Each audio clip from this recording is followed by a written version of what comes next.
मैं Radhakrishna IDK coaching campus के YouTube channel पर आपका स्वागत करता हूं। क्विज के जो क्वेश्चन दिए गए थे क्विज के, उनको लेकर के मैं हाजिर हुआ हूं। आइए देखते हैं। पहला सवाल इसमें है, कमोडिटी मनी के संदर्भ में विचार करें, है ना। पहला सवाल कमोडिटी मनी से है, तो समझते हैं पहले कमोडिटी मनी होता क्या है। ध्यान दीजिएगा मेरी बात यहां पर। कमोडिटी मनी जो होता है बेसिकली बोलता है हर वह वस्तु जो मुद्रा के रूप में व्यवहृत हो सके उसे कमोडिटी मनी कहा जाता है। बात समझिएगा। यहां पर हमारे वित्त व्यवस्था में दो भाग हैं। एक है आपका पूंजी बाजार है और दूसरा आपका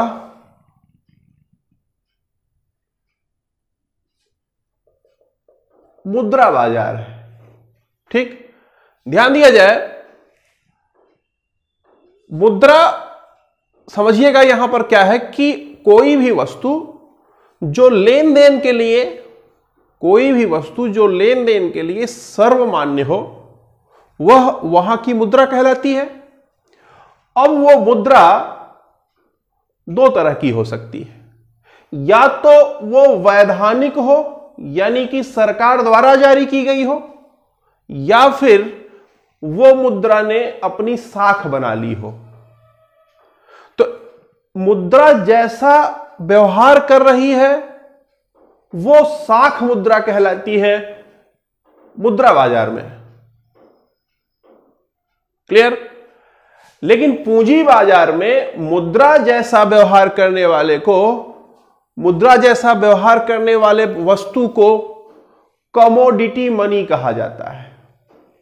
समझ में आई बात।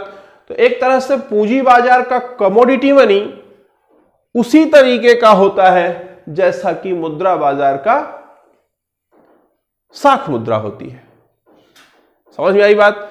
तो यहां पर अगर आप देखें तो पहला जो क्वेश्चन दिया हुआ है उस क्वेश्चन में बोलता है कमोडिटी मनी के संदर्भ में विचार करें। पहला, संपत्ति जो मुद्रा के रूप में व्यवहृत हो सकती है। सही है ये। दूसरा, कमोडिटी मनी साख मुद्रा की तरह है। कमोडिटी मनी साख मुद्रा की तरह है। क्लियर है। दोनों ही जो है लाइन सही है, इसलिए इसमें जो C फॉर कैट ऑप्शन दिया हुआ है, दोनों लाइन 1 लाइन 2 दोनों सही है। क्लियर।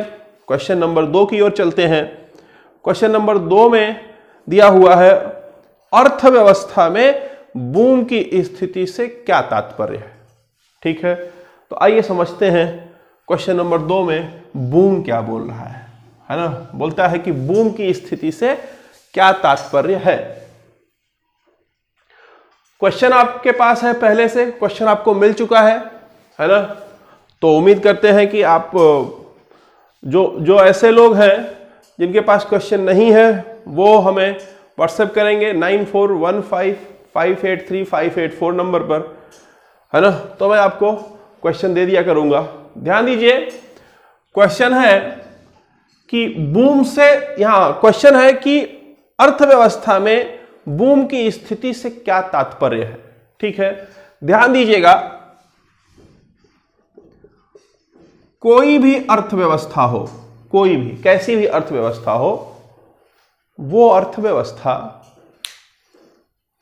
अपने उत्पादन के, ध्यान समझिएगा, अपने उत्पादन के अच्छे और बुरे दौर से गुजरती रहती है। कभी उत्पादन बढ़ जाता है तो कभी उत्पादन घट जाता है। मतलब अपने अच्छे और बुरे दौर से उत्पादन की ये अर्थव्यवस्था गुजरती रहती है। ठीक। अब ध्यान देंगे, अगर ये एक लाइन मान लिया जाए स्टैंडर्ड, बोलता है कि जब ऐसी स्थिति हो कि उत्पादन बढ़ रहा हो, क्लियर?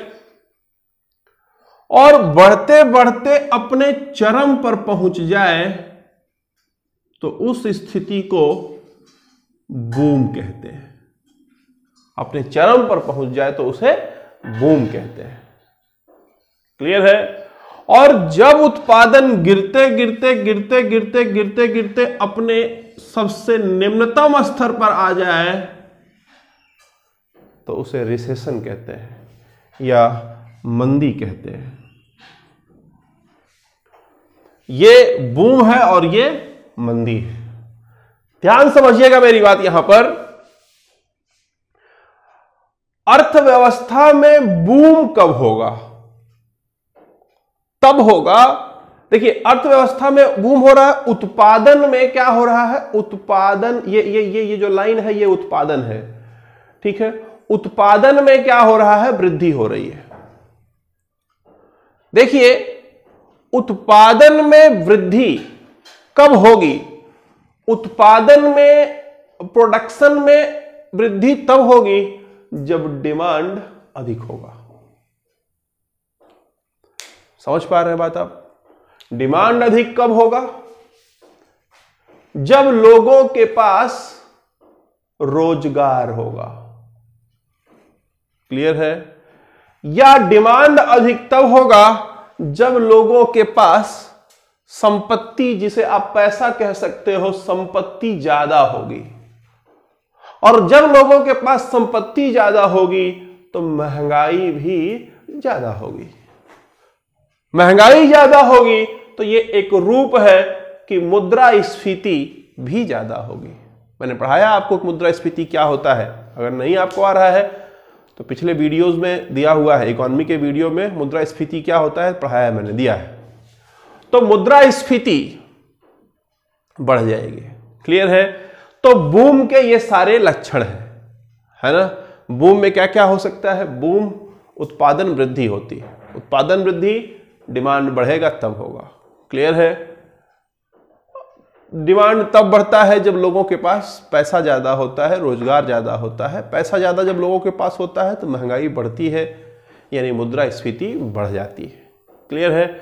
तो इसमें क्वेश्चन में दिया हुआ है बूम की स्थिति से क्या तात्पर्य है? पहला, आर्थिक क्रियाओं का विस्तार होता है। डेफिनेटली ये देखिए उत्पादन बढ़ रहा है तो क्रियाएं बढ़ रही हैं। दूसरा, मांग में वृद्धि होती है। मांग में वृद्धि होगी तभी तो लोग प्रोडक्शन बढ़ाएंगे। तीसरा, रोजगार में वृद्धि होती है। रोजगार में वृद्धि होती है। ये तीनों चीज हो रहा है, इसलिए यहां पर सी फॉर कैट जो ऑप्शन है वो तीनों सही है। ठीक है? क्वेश्चन नंबर 3 की ओर चलते हैं। क्वेश्चन नंबर 3 में देखिए दिया हुआ है मंदी के लक्षण कौन से हैं? मंदी के लक्षण कौन से हैं? देखिए ना, ये मंदी है। मंदी में उत्पादन जो है वो अपने निम्नतम स्तर पर है। उत्पादन जब, ध्यान दीजिए, उत्पादन जब कम होगा मतलब मांग अपने न्यूनतम स्तर पर है। मांग अपने न्यूनतम स्तर पर होगी मतलब लोगों के पास धन एकदम कम होगा। धन कम कब होगा? जब लोगों के पास रोजगार कम होगा।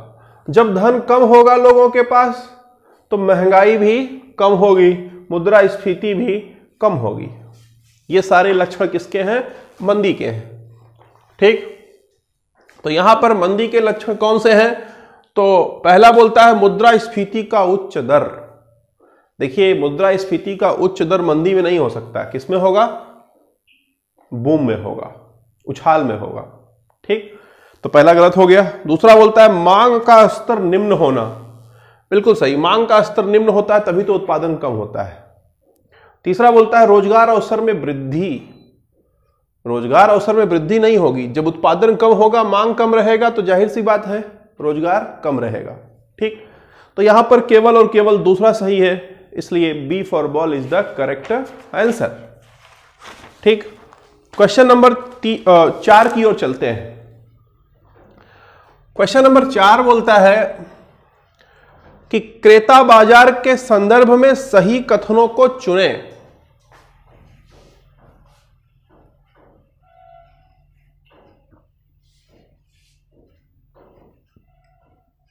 क्रेता बाजार के संदर्भ में सही कथनों को चुने। तो देखिए, बात करेंगे जब क्रेता बाजार की,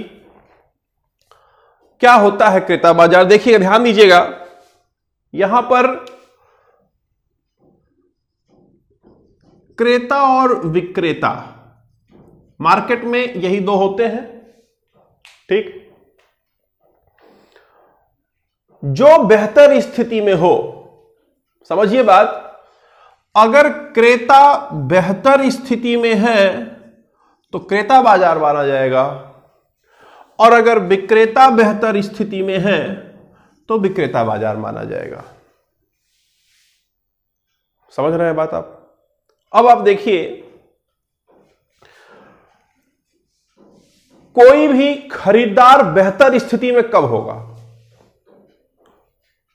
ध्यान देंगे, जब मांग कम हो और पूर्ति ज्यादा हो।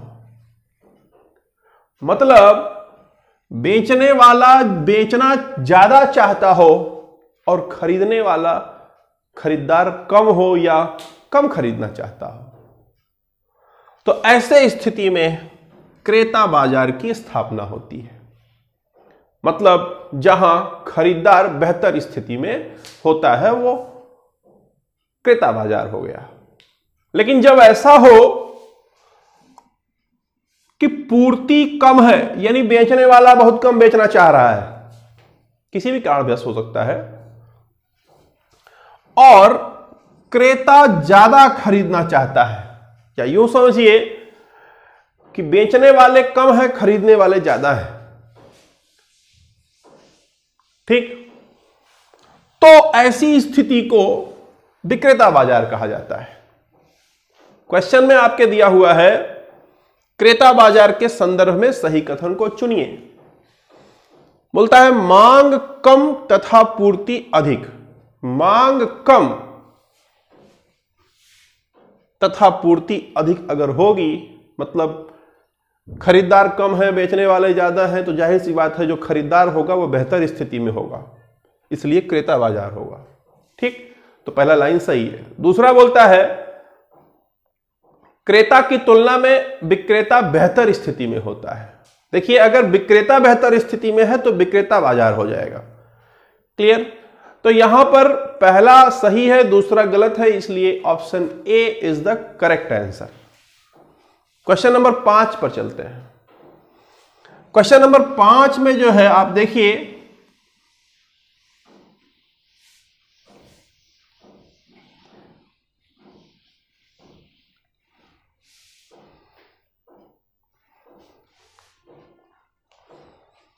दिया हुआ है ब्रिज लोन क्या होता है। ब्रिज लोन, ध्यान दीजिएगा हमारी बात यहां पर। ब्रिज लोन क्या होता है यहां पर समझिए। से फॉर एग्जांपल ये एक कंपनी है, ठीक है, कोई भी एक कंपनी है, मान लीजिए ये, ठीक। इस कंपनी को मान लीजिए पैसे की आवश्यकता पड़ी, ठीक। इस कंपनी को पैसे की आवश्यकता पड़ी तो इस कंपनी ने शेयर जारी किया, है ना।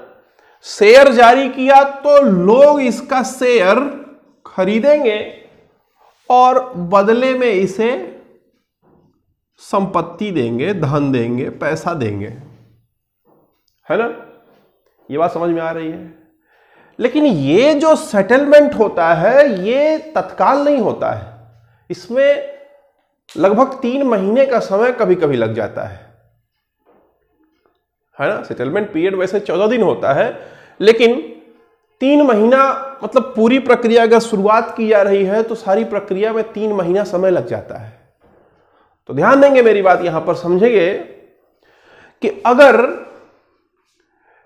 मान लो सिर्फ आज मान लेते हैं कि 19 मई है ना, है ये 19 मई, मान लो 19 मई को इसको आवश्यकता पैसे की पड़ी, ठीक। अब इसने शेयर जारी किया, अब इसको पता लगा कि 19 अगस्त में 19 अगस्त तक इसको पैसा मिलेगा। तो अब इस बीच में क्या करेगा ये? इस बीच में क्या करेगा?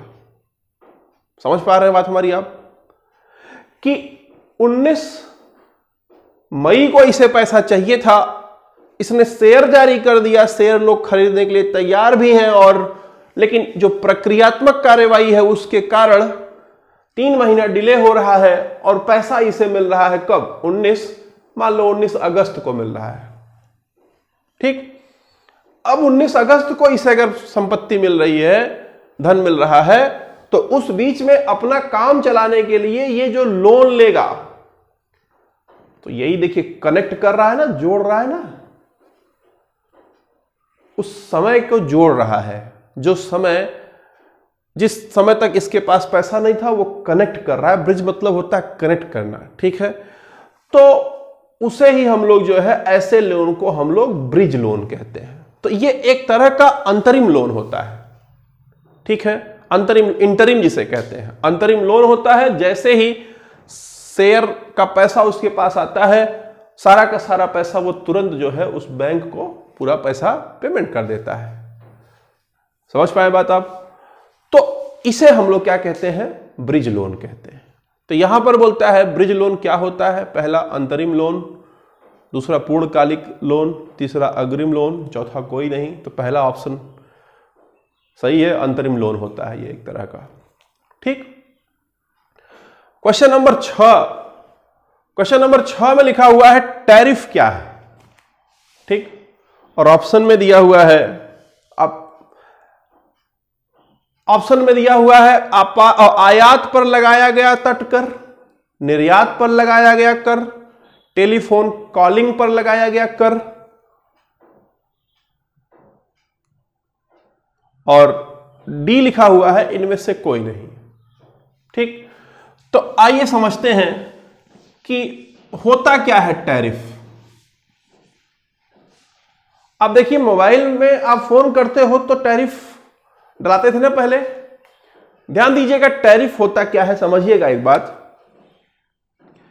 ये मान लो भारत है ना, बोलता है कि भारत की सीमा के अंदर जब कोई भी वस्तु इंटर करती है तो उस वस्तु पर एक कर लगाया जाता है, उसे ही टैरिफ कहा जाता है या तट कर कहा जाता है। आप मोबाइल में जो टैरिफ इस्तेमाल करते हो वो क्या होता है? आप का मोबाइल ये है मान लो, और ये दूसरे का मोबाइल है, ठीक, और आप का नेटवर्क मान लो जियो है, इसका मान लो वोडाफोन है ना? तो होगा ये कि ये जो आप जिसको नेटवर्क या टावर बोलते हैं, है ना, ये इसके सिग्नल को कैच करेगा, है ना? अब उसके बाद ध्यान दीजिएगा, इसको इसके पास भेजेगा, तो इसके रेंज में इसके एंट्री करने के लिए, मतलब इसके रेंज में ये जो एंट्री जहां करेगा वहां पर एक कर लगता है, वही कर टैरिफ कहलाता है। अब आप कर कई तरीके से पेमेंट कर सकते हो। कोई भी कर आप 2 तरीके से कर सकते हो मेन रूप से। पहला, जितनी बार आप इसमें एंट्री मारो उतनी बार जो है आप कर दो, या दूसरा आप बोलो कि हम 1 महीना के लिए 70 रुपया कर दे रहे हैं, उसके बाद जितना मर्जी उतना बार आएंगे जाएंगे। समझ में आई बात? तो आप टैरिफ भरवाते हो मान लो 70 रुपए का, यानी कि आप अब आपने जो है नियम दूसरा वाला अपनाया कि हम 70 रुपया दे देंगे, उसके बाद हम जितनी बार आएंगे जाएंगे उसी में सारा कर मान लिया जाएगा, चाहे जितनी बार फोन करें। तो बेसिकली टैरिफ होता ही क्या है? टैरिफ जो होता है वो एक तरह का तट कर होता है। ठीक, तो वो तट कर आयातों पर लगता है। तो यहां पर जो क्वेश्चन दिया हुआ है उसमें A for Apple is the correct answer. Question number 7 दिया हुआ है कि कर्ब ट्रेडिंग के संदर्भ में सही कथन चुनिए। ठीक, कर्ब ट्रेडिंग, आप अगर कभी ध्यान दीजिए, अगर कभी आप दीवानी गए हो या कभी जो है मतलब ये जो तहसील पे कोर्ट होता है वहां गए हो तो आप देखिएगा कि कुछ वकीलों को चैम्बर मिला होता है, वो चैम्बर में बैठ के काम करते हैं, और कुछ वकील बाहर छाता लगा करके बैठे होते हैं, वहां भी काम करते हैं, और सेम दोनों वही काम करते हैं, दोनों के काम में कोई डिफरेंस नहीं होता है। ठीक है, कर्व ट्रेडिंग क्या है समझिएगा। बोलता है मान लो कि ये स्टॉक मार्केट, स्टॉक एक्सचेंज का मार्केट है ना, कोई बड़ी सी बिल्डिंग है। बोलता है कि इसके अंदर खरीद फरोख्त स्टॉक का चलता रहता है।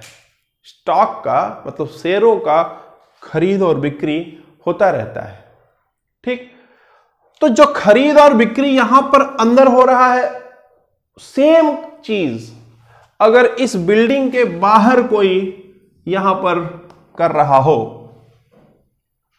तो उसको कहते हैं कर्व ट्रेडिंग। समझ आई बात? तो यहां पर क्वेश्चन में दिया हुआ है कर्व ट्रेडिंग के संदर्भ में सही कथन चुनिए। तो पहला है स्टॉक एक्सचेंज बाजार बिल्डिंग के बाहर शेयरों में लेन देन। लाइन सही है। स्टॉक एक्सचेंज बाजार के बाहर शेयरों में लेन देन जो होता है उसे कर्व ट्रेडिंग कहते हैं। पहला लाइन सही है। दूसरा, स्टॉक एक्सचेंज बाजार बिल्डिंग के अंदर नहीं, बाहर वाले लेन देन को क्या कहते हैं? कर्व ट्रेडिंग कहते हैं। अगला क्वेश्चन बोलता है स्टैग। स्टैग के संदर्भ में सही कथन सुनिए। स्टैग, ध्यान देंगे, मैंने पिछली क्लास में बताया था आपको कि जो कैपिटल मार्केट है, पूंजी बाजार है, वो दो भागों में बटा हुआ है, प्राथमिक और द्वितीयक। प्राथमिक क्या होता है? बोलता है कि कोई कंपनी है, मान लीजिए ये कंपनी जब पहली बार शेयर जारी करती है, मान लीजिए ये कंपनी है, ये शेयर जारी कर रही है पहली बार, ठीक, या चाहे जब इस कंपनी से डायरेक्ट शेयर लिया इस आदमी ने, ठीक, और अब मान लो इस आदमी को पैसे की आवश्यकता पड़ गई तो ये अपना शेयर किसी और को बेच दिया, फिर इसको पैसे की आवश्यकता पड़ गई, ये किसी और को बेच दिया, ठीक।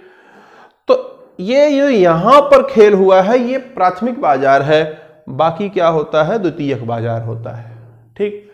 बोलता है कि ऐसा निवेशक जो केवल प्राथमिक बाजार में निवेश करना चाहता हो, ऐसा निवेशक जो केवल प्राथमिक बाजार में निवेश करना चाहता हो, द्वितीयक बाजार में वो निवेश करना न चाहता हो, तो ऐसे निवेशक को स्टैग कहा जाता है। क्लियर है? तो यहां पर जो क्वेश्चन दिया हुआ है, स्टैग के संदर्भ में सही कथन, पहला, निवेशक जो प्राथमिक बाजार में निवेश करना चाहता हो, लाइन सही है। दूसरा, निवेशक जो द्वितीयक बाजार में निवेश करना चाहता हो, नहीं, बी गलत है। तो इसमें ए सही है। क्लियर? तो सारे क्वेश्चन खत्म हो गए। उम्मीद करते हैं कि आपको समझ में आया होगा ये टॉपिक। देखिए, कुछ टॉपिक ऐसे होते हैं जिनको क्वेश्चन के माध्यम से ही खत्म करना ज्यादा बेहतर होता है, ठीक है। तो ये कुछ टॉपिक ऐसे थे या हैं जिनको हम क्वेश्चन के माध्यम से खत्म करते चलेंगे। इसमें आपका बेसिक कॉन्सेप्ट भी क्लियर होता रहेगा और क्वेश्चन भी आपका होता रहेगा, ठीक है। उम्मीद करते हैं कि आपको चीजें समझ में आई हैं। बने रहने के लिए धन्यवाद। अच्छा लगा हो तो शेयर करिएगा। Thank you.